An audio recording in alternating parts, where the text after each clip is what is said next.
don't know if I ever thought I'd be doing another Attack on Titan video, but I figured that with the kind of conclusion here of the anime, I kind of had to. I mean, literally, my biggest video ever is a Attack on Titan video, so kind of feel like I kind of owed it in a certain sense. I don't have much to say. I just kind of went into it, about 2 3 hours ago now. Got into the episode, watched it.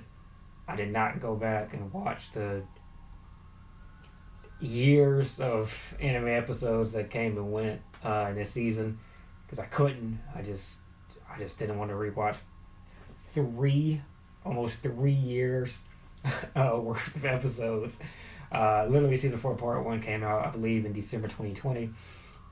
You can hear all these noises. These are the adoring fans of this season, which I thought was incredible. The manga, which I did a ton of reviews of chapters as they came out for the last, I'd say, about 10 or so chapters. Some of the best manga you'll ever see. And I really want to stress that. No matter what you think is ending, some of the best writing of all time in manga is in season 4. The chapters adapted into season 4. There's a stretch, I believe 119-ish to about 123, 124, which I always used to just cherish when I'd come back to this for, whatever content reference to Attack on Titan, which I think is the best stretch of chapters I've ever read in any manga ever. You can put it with anything. It's incredible writing, suspense, dialogue, what have you. My MacBook is even heating up right now while I'm kind of covering it. It's just thinking about how fucking fire the twist where Aaron reveals that he kind of went up on Zeke, and Zeke tries to get back one up on him, and then Aaron controls his dad and gets his dad to do the killing of the Fritz family. Fritz family? No, but Rod Rice, the Rice family.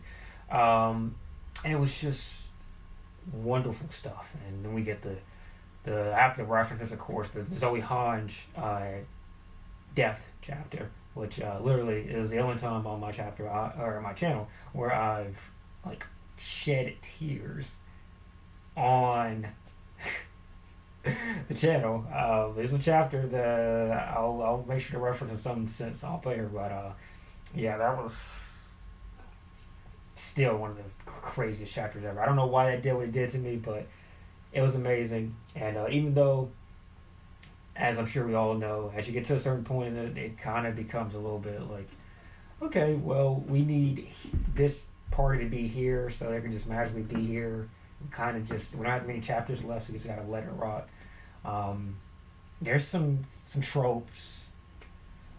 There's obviously some moments of dialogue in the last couple chapters that people had problems with. I'm not gonna get into the negatives here, but there's a lot there that needed to be presented in its fullest scope, and I think Mappa did that beautifully.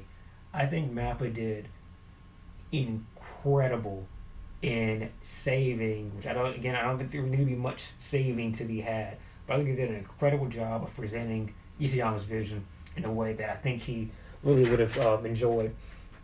Isayama looks at this being the anime as the way to engage with this series. That's how he views the anime. I know a lot of manga owners are going to hear that, oh my god, but Isayama has said on record that this anime is the way to digest this series. So taking that into account, really the only way you can judge this anime is, does it execute better than the manga? And it does. The extra dialogue, how beautiful the fights look with, even the CGI moments of what I know people gave a lot of shit about at the beginning of this season, even the CGI parts of it, it looks great. If you're going into that final fight that encapsulates most of the last 2 episodes here, it looks great. I don't think the CGI holds back. It's gonna be spoilers here from a little bit. You should expect spoilers. I'm reviewing the anime here. Spoiler alert! I'm reviewing the rest of the fucking series. Bertolt popping out, the gray version of the Colossal Titan. The Warhammer Titans. Falco was drawn. He wasn't CGI, but Falco coming in. It looked great to me. And then you get to the point where they pretty much jump on Aaron, Mikasa, Aaron, and Mikasa, Levi, and Armin. That looked great. I love the way they like kind of did like a rainbow color with a thunder spear. I thought it looked fantastic. In terms of the dialogue, the only two things that I think might be different that I can think off the top of my head. There's extra like kind of a meta commentary that Armin has with Aaron when they have the planted memory that Aaron does for all of his friends. Um, they add some commentary from Aaron's point of view, or not Aaron's, Armin's point of view, that almost like feels like a kind of almost fourth wall breaking, but not quite. Like it's definitely something that Isayama came up with to kind of basically show that I mean more or less like Aaron was just a big doo doo head. Armin kind of like makes this big like to do like okay, well you did this because of this, and it was also complex and checkers, chess. But Aaron's just like, nah, I just it was some giblet that had a lot of power coming to my hands. And I had kind of two dreams. The first one was I wanted to see motherfuckers eat shit for what they did to my family. And the second was I got to a point where I got to taste the real world, the free world, and I just wanted for everybody to be free. I didn't know how I was gonna get to that point, but what's gonna happen. I was gonna figure out a way to make this world free, and I was gonna make dudes eat shit for the cycle of hatred. He wasn't Lelouch Lamperouge. I think we had the Code Geass comparisons back when this came out. He was Walter White, and I've already seen people like make that comparison. I'm not making that up myself. I've seen it out there. Shout out to KTT too. He was Walter White. He just was a motherfucker that was down his ass. His mom got eaten by a Titan. His dad was killed, presumably by a Titan, as far as he knew at that point in time. And he was just like, listen, I got the power now. I'm going to fuck you niggas up. I don't care if it starts with Rainer and Bert Holt, if it's Zeke, whoever it is, I'm going to fuck you niggas up. I have the power now. And Mikasa was just some friend he had that really liked him. I mean, he liked having somebody that really like fucked with him around. That was all Mikasa was now. Mikasa was not a romantic interest. That's why it felt shoehorned. It wasn't a romantic thing. It was like, I'm trying to think. I don't know what like a good. I love comparisons and metaphors and all that shit, analogs. But I can't think of just imagine you're like that dude in like high school, and you're not really like interested in a romantic partner per se, but you just had like mad chicks on you or whatever. Well, actually, forget the mad chick. You just got one chick on you, really, for the sake of this comparison. You got one that's really on you, and you're like, she's cool as fuck to me. Like she's a cool ass friend, down ass friend. Like I would never like get with her for real. But you kind of feel a little bit like a type of way when she actually gets with somebody because you're like, no, I want her. She's like my damn near sister. But like, it's not a sister type of thing. It's not a sister type of love. It's like legit like, it's not familial. It's not familial at all. It's a different type of love, but it's not romantic either. Like I don't think Aaron and anybody who read the chapters like realized that shit. Aaron never wanted to get with Mikasa. That was never a thing. Like that was never something he was interested in. He liked Mikasa a lot though. Like Mikasa was more than just a plot driver for him or whatever. Mikasa was somebody of value to him, but like he probably viewed Mikasa more or less the same way he like in terms of just importance to him as a human being, more or less the same way that he viewed Historia. Like I know some people who like shipped it to like, oh my god, no, they actually have, no. Historia more or less is probably the same general like level of importance as Mikasa was to him. But Mikasa had like this unflattering adoration that that kind of Ackerman bond brings, and he liked it. He just liked the feeling of that. You know, kind of like what Walter says in Breaking Bad. You know, I just like the feeling of it. You know, I just like to do it. You know, that's pretty much what Mikasa was to him. He just liked Mikasa. You know, it's just, you know, I fuck with her. You know, he liked Armin more as a person. Armin was closer to him than Eren. You know, they were like had more of a bond than him and Mikasa did, at least from Eren's perspective. Obviously, Mikasa liked Eren a lot more than, you know, vice versa. But that's it. I mean, that was it.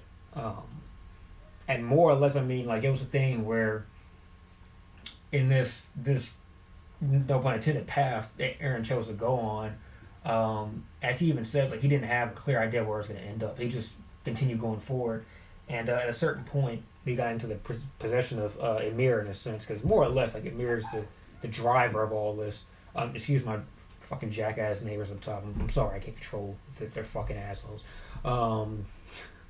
But after we get to the point where, like, Ymir, like, drives things, drives the plot, drives the narrative, more or less he understands that's who Ymir is hooked onto, is Mikasa. So he's like, okay, whatever Ymir wants to do to embolden Mikasa, I'm going to also try to make that happen. And he kind of pushes. I don't want to give him too much credit, because, like, even what he's saying in this episode or even the chapters was that he's not the manipulator that we kind of thought he was. Like, at least he wasn't the lone genius behind all this shit. You know, he kind of got to see the future for one, but he also just had the chance to be, you know, a complete scientist and try and fail, and he got to see the path that worked out. We don't really. The thing that's tough with this series is that, like, the time travel part of this is very well done, but it becomes such a behind the scenes thing as we get to this further part of the arc. Like, it's in your face when we obviously see Eren go back and control his dad and all that shit. But when we get to this point here, where it's like he got to see all of what Ymir experiences, he realized, like, it's a cycle, more or less, about how all this shit works, these feelings and such. And he kind of even knows that the cycle's going to continue going on even after he dies. But he's just like, here's a moment where it's a chance to interrupt the Eldia's kind of part in all of this. So he just goes for that. He pretty much is like a single targeted, you know, tunnel vision guy that just sees a chance to break the chain, and he just takes it and runs with it. And Ymir allows him to do it. Basically, everything that happens, more or less, he's pretty much an unwilling fool in most of it, honestly. And I think that's where a lot of people got pissed off, is that more or less Eren is just a fool that got to be the driver of change. The most impactful thing Eren does is that he acts upon Ymir's like, feelings towards Fritz. Like, basically, Eren's the only person that could have possibly, when given a chance, make Ymir want to change her cycle that she's been doing for the last 2,000 years. That's the more or less the only thing of relevance he really does, is that he has the bond with Mikasa. He understands people. He understands breaking chains, all that shit.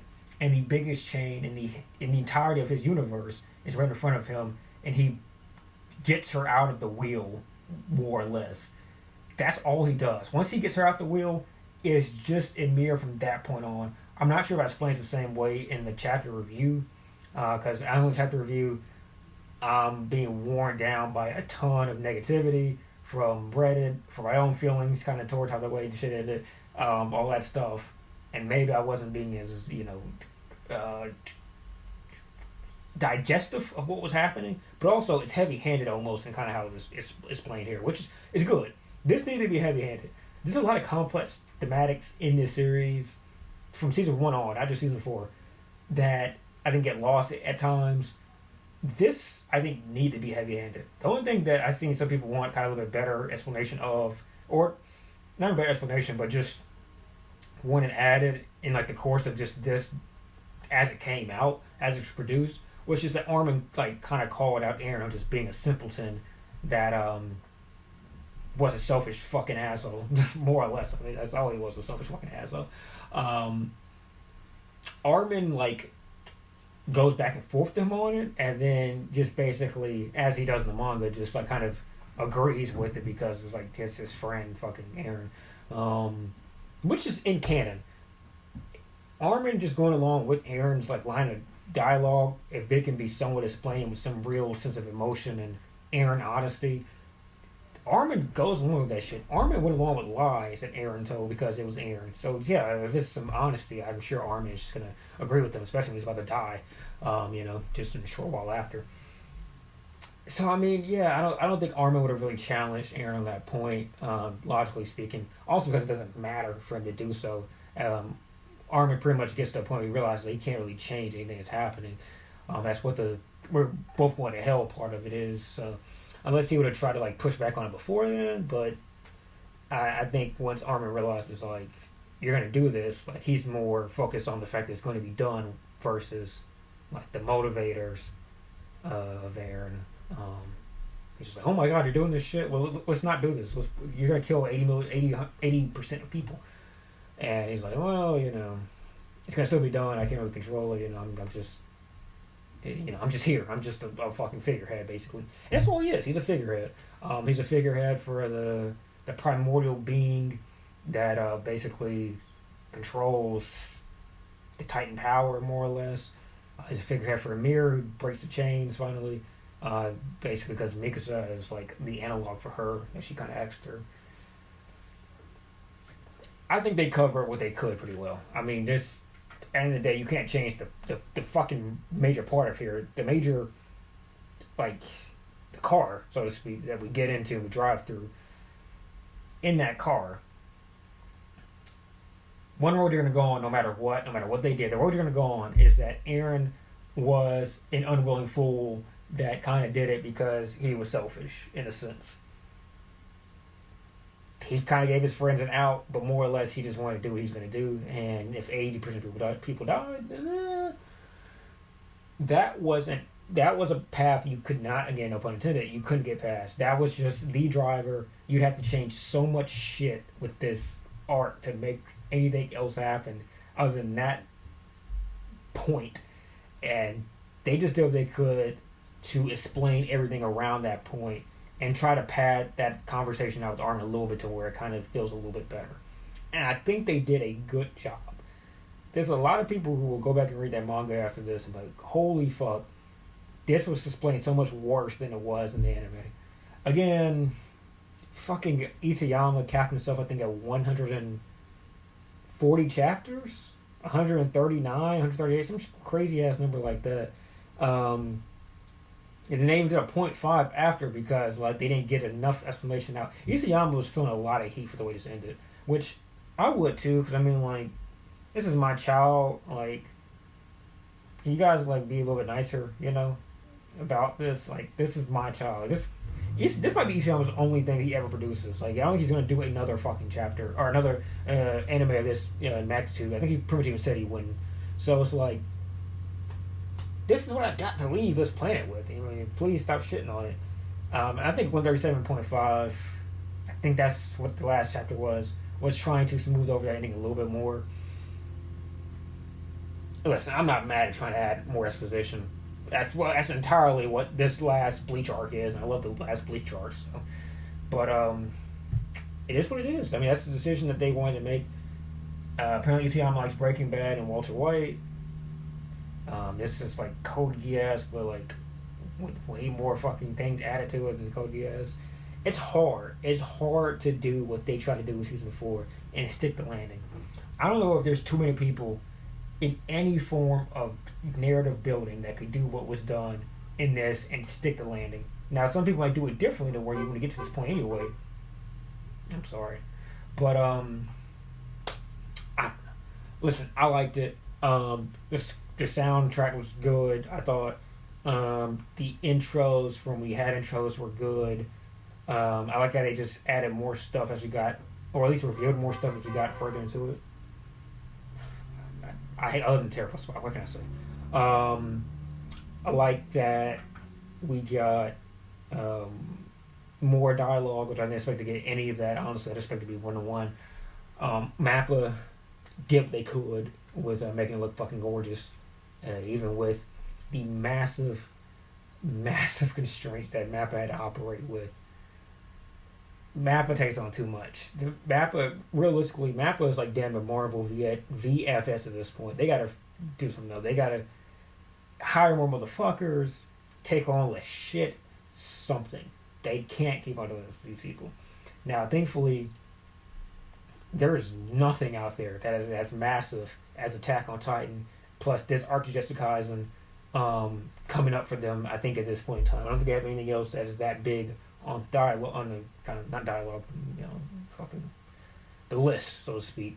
This is what they got to work with, so we just stick the landing with Jujutsu Kaisen season 2 and refresh. I think we do Demon Slayer, Infinity Castle, Nets. I think that's going to be their next thing. I think they got fucking Mob Psycho, Fire, all this other shit. Dude. They got too much shit going on.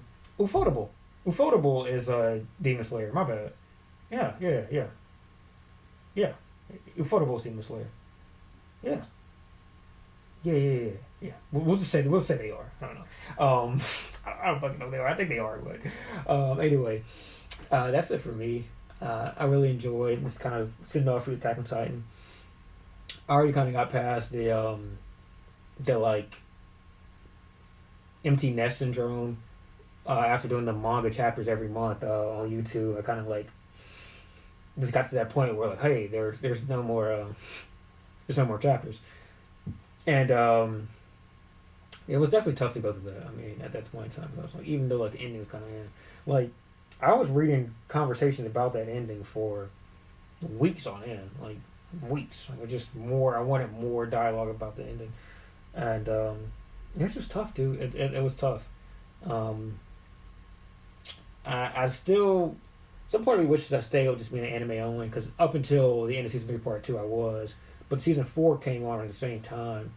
Season 4 is in the manga. Came on at the same time season 3 part 2 ended. So I was like, oh, that's just perfect timing. And I was out of Attack on Titan for like years up until season 3. Like, season 2 came out like, I think almost half a decade after season 1 did, which kind of hurt the popularity of the franchise for a while. Season 2 was good as fuck though, so I was like, oh, we'll give it a try. I got to season 3 like kind of late in the process. I think I binged up until season 3 part 2. They kind of watched all that, and I was like, I gotta read it. So I read all of season 4 in the manga. I think actually a good chunk of it was available by the time I caught on. I think a good chunk of chapters were available by the time I caught on to it. I don't know what exactly the timeline was, but I at least got to the point that mattered, which is pretty much the attack on Eldia by the Marlians. So from that point on, I read it in the manga, and it was just amazing shit. Just sensational shit. If people want to hear the ending, I mean, feel free to hate on it, but just understand, we're not getting anything written that well. Like, this isn't a battle anime per se. I mean, that's the big conflict, right? Like, conflict is everything, but like, Jujutsu Kaisen is incredible because the fights are incredible, and like shit looks amazing, and it's well written fights, great choreography, cool ass characters. Like, that's why that shit is incredible. This had to make a narrative, a plot, a story, and that story to be good for these massively changing moments. Like, I mean, it's the fucking plot from season 1 to season 4. I mean, it's just like the thematics you stack on top of it. I mean, this isn't a battle. This isn't shonen. This is a real narrative that, conflict is everything in terms of fighting as well, but it's more than that, obviously. And the narrative is incredible. So just understand that this is a once-in-a-lifetime anime. This is up there with the Yu Yu Hakusho's, fucking Hunter x Hunters, whoever, in terms of just like the shonen that actually wrote well, not fucking Dragon Ball Super or fucking Boruto. I like Boruto, but like, this is a narrative, and I loved it. I really did. That's about it, man. What is it? I'm gonna do my best impression here. I gotta do it justice. Hold up, I gotta do it justice. Shinzo wa Sasegayo.